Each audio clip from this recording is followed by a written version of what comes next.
sont utilisées. C'est-à-dire que les colonnes sont en marbre, le retable lui-même est en pierre de tuffeau. Et toutes les sculptures sont en terre cuite. Le Christ est en bois. Donc il y a 4 différents matériaux pour ce retable qui est vraiment assez extraordinaire. Et on peut voir, on peut s'approcher si vous voulez. Il est vraiment extrêmement riche. Vous pouvez me dire des choses pour compléter si vous avez. On peut se rapprocher si vous voulez.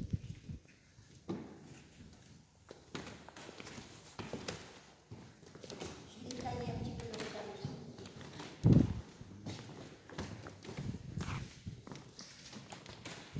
Donc le retable avait été installé au XVIIe siècle et auparavant il y avait derrière des ouvertures qui ont été bouchées et il y avait aussi, on peut voir derrière les obélisques là, des anciennes peintures qui datent du XVe siècle.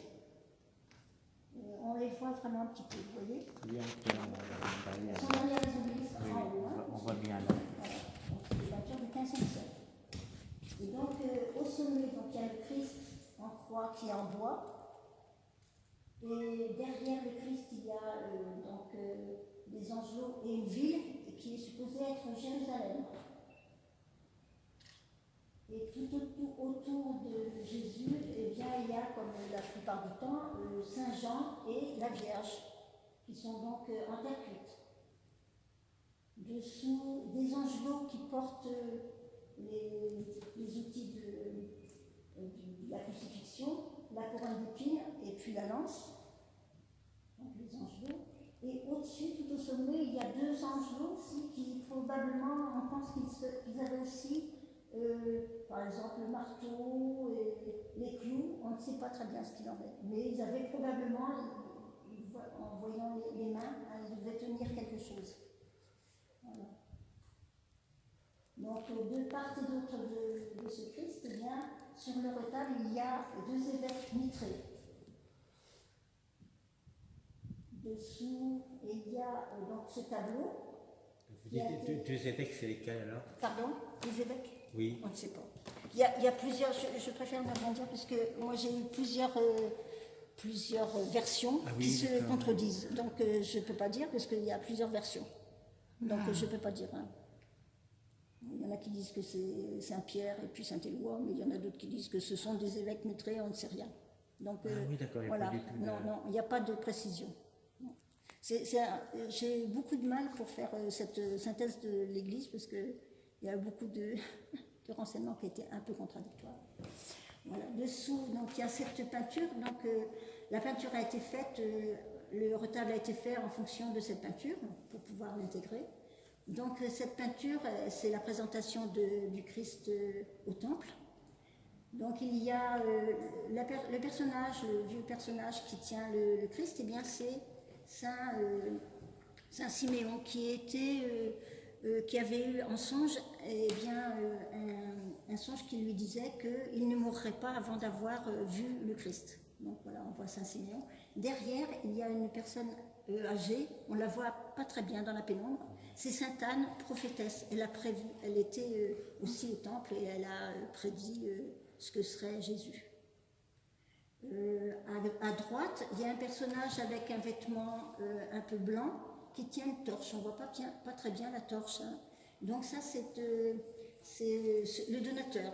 Alors c'est Monsieur Huard, je pense, qui est la chapelle, qui était le seigneur de Beuvre. Je regarde pour savoir si c'est du Monsieur Huard. Monsieur Huard.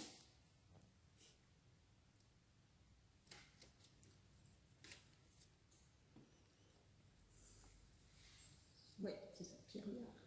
Et donc, de l'autre côté, on voit une personne qui tient un bébé, eh bien, c'est sa belle-sœur, avec son fils.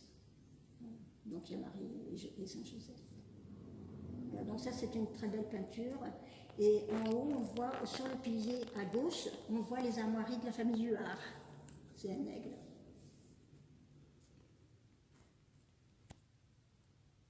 Donc, il est du 18e, hein, ce tableau.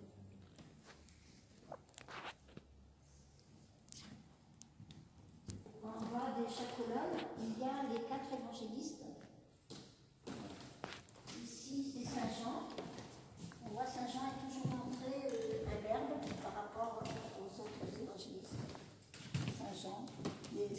jeunes des apôtres.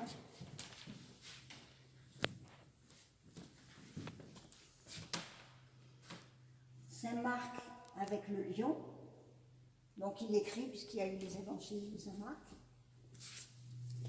Là, Saint Matthieu, qui a tout le temps, il est toujours montré avec un enfant ou un personnage. Voilà, Matthieu. Voilà. Et puis Saint-Luc. Voilà. Saint-Luc avec le bœuf. En pierre de tuffeau. Et ce qui est vraiment très particulier dans ces retables-là, eh bien, c'est qu'il y a beaucoup de rinceaux, de paniers fleuris.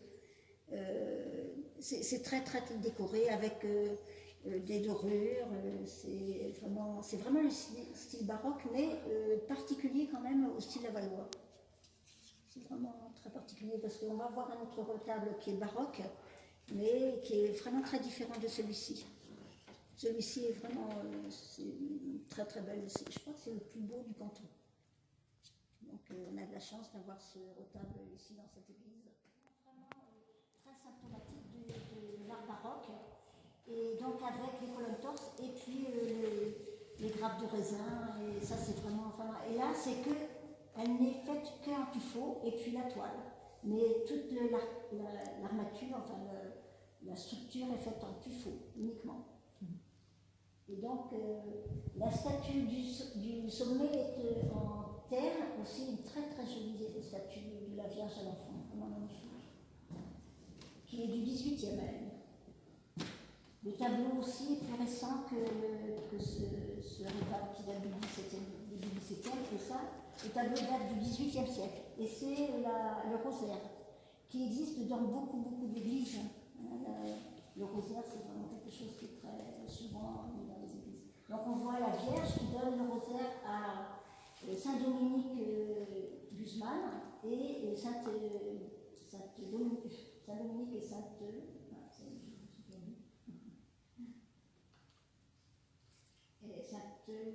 C'est Catherine. Sainte-Catherine.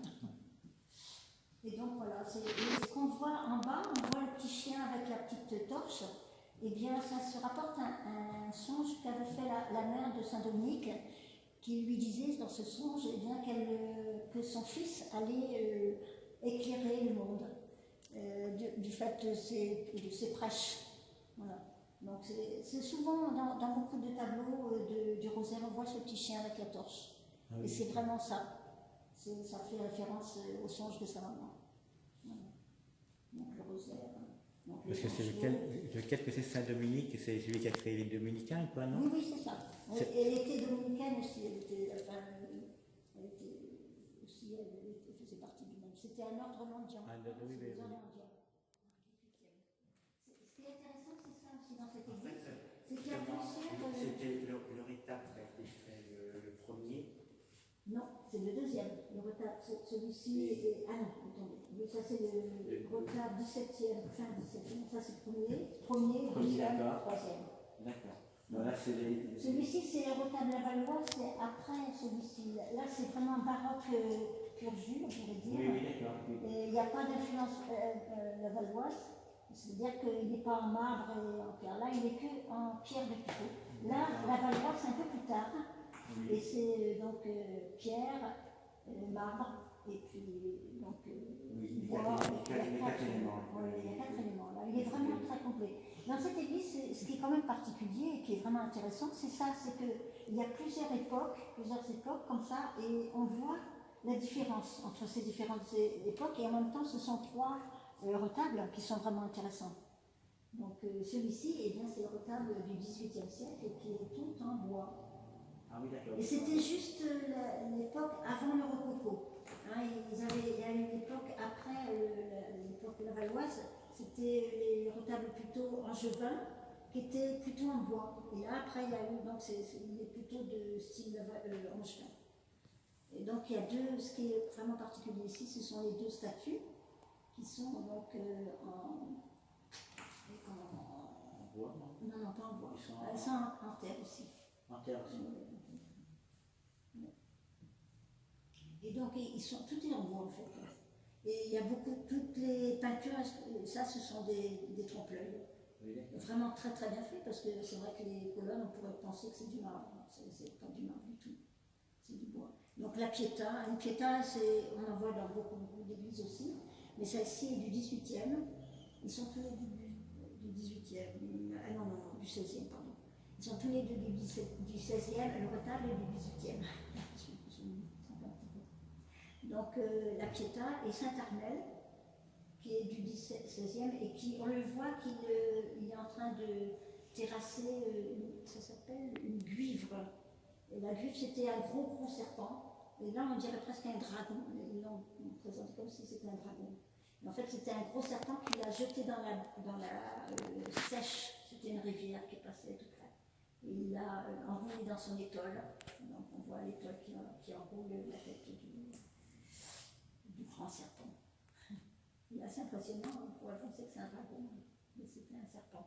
C'est bizarre parce qu'ils m'ont fait des pattes comme si c'était un dragon. Et en fait, moi, ce que j'ai vu dans mes documents, c'était un serpent. Oui. Donc, je ne sais pas. C'est un petit peu contradictoire. Donc voilà, en tout cas, c'est Saint-Armel. Et en fait, ces deux statues, on pense qu'elles étaient peut-être dans une chapelle qui s'appelait la chapelle Saint-Armel à Messac, qui a été détruite. Et les deux statues elles étaient cachées et on les a retrouvées lors des restaurations. Mais elles sont vraiment très belles aussi, 16e, elles sont vraiment particulières. Parce qu'en fait, la chapelle Saint-Armel, c'était oui, à la place du syndicat d'initiative. Oui, voilà, donc elle a été détruite. Je ne sais pas, c'est pendant c'était assez vieux, ça fait longtemps qu'elle a été détruite. Ah, ben, elle a été détruite après la Révolution, non? Non, avant la Révolution. Avant la Révolution. Oui, elle est tombée en disfacture, c'est-à-dire que le problème là, c'était une des périodes difficiles, quoi. Oui, ben oui. Où les gens n'avaient pas du tout les moyens. En plus, il y a eu des périodes qu'on peut dire, par exemple comme 1709, il y a des périodes qui ont été des hivers très très froids. Et ça, c'est dû aux éruptions volcaniques. Maintenant, il y a eu des périodes qu'on peut dire qui ont été la misère, hein, il y a eu des gens qui